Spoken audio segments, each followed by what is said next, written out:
Hello, geeks! Ant-Man and the Wasp: Quantumania is finally in the theaters. Do you know what that means? I'm huge.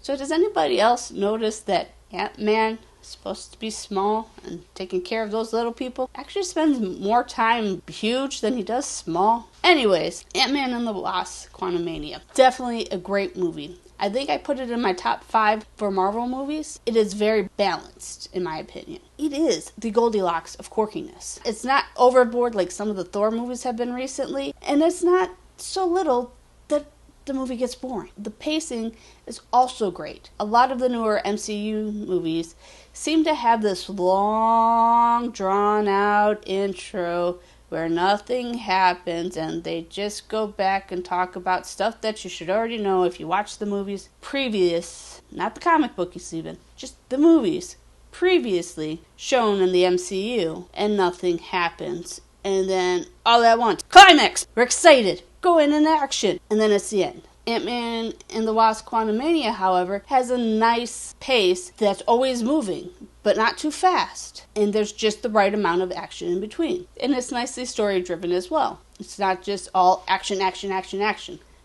That's no fun either. Like many of the newer Marvel movies and show, it does have a strong female presence, but it does a good job of not beating the audience over the head saying, hey look, we believe that women are strong and have rights. It just shows them being strong. That's my least favorite part of Endgame. We have this epic battle happening, and instead of just intermingling the strong female characters into the battle, they're like, hey, I'm strong, I'm going to come and we're going to get that gauntlet together because we are women, hear us roar.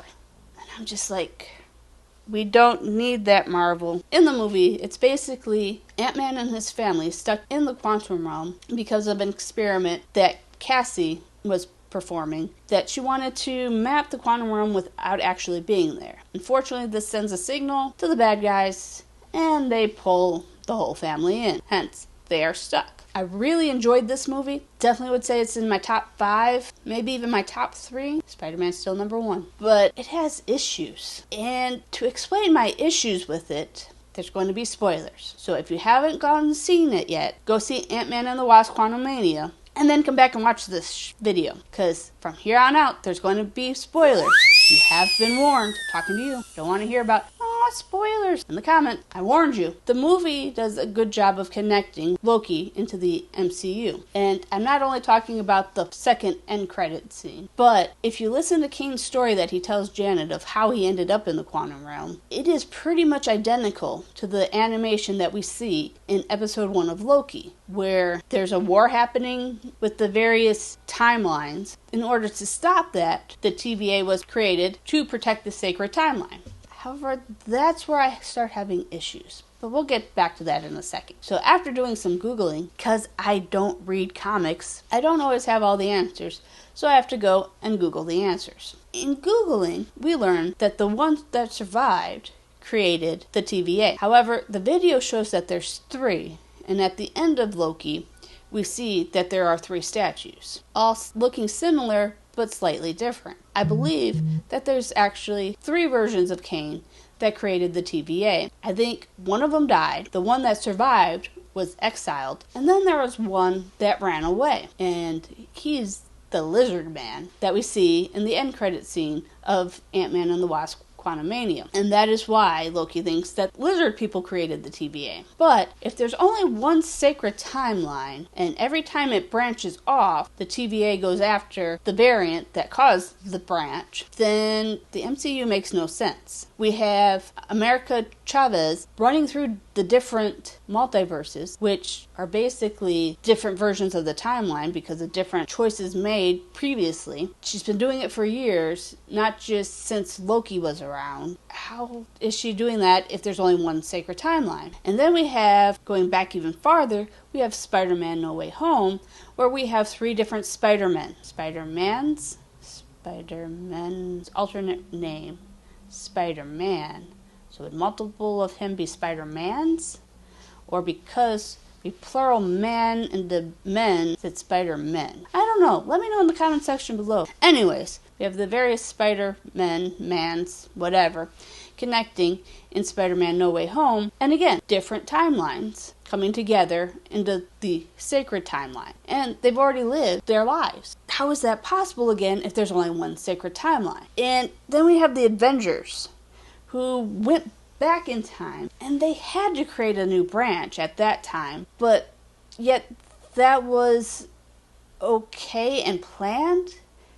But at the very least, even though they went back and put the different stones where they found them, they killed Thanos of the past in the present. So then how was he able to come back to now, or that was then, but future then, to destroy half population? It can't happen because he was already dead. Instead, if the snap that Tony did just turned him into dust to go back into his own timeline, then he already has knowledge of what he's coming to, and he would do things differently still. Messing with time and multiverse just makes things more complicated than they need to be. It makes no sense if there's only one sacred timeline. Are there multiple sacred timelines? They just don't intersect anymore? Perhaps there are 3 sacred timelines that just don't intersect, and each TVA protects that line. Another theory I have, though,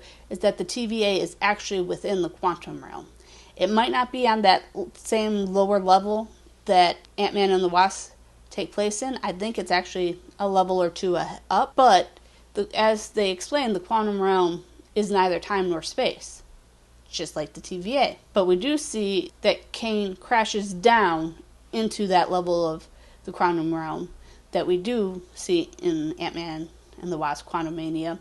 So I think it's just like a level above is where the TVA takes place, and then it goes down from there. It also might explain more why the magic in our world doesn't work in the TVA, but technology does, and why the TVA is so technologically advanced. So geeks, do you think that Loki, Sacred Timeline, and all these new Marvel movies connect? Or do you think like me and it makes no sense? If it makes sense to you, please let me know in the comment section below how it makes sense to you. And until next time, geeks, I'll see ya.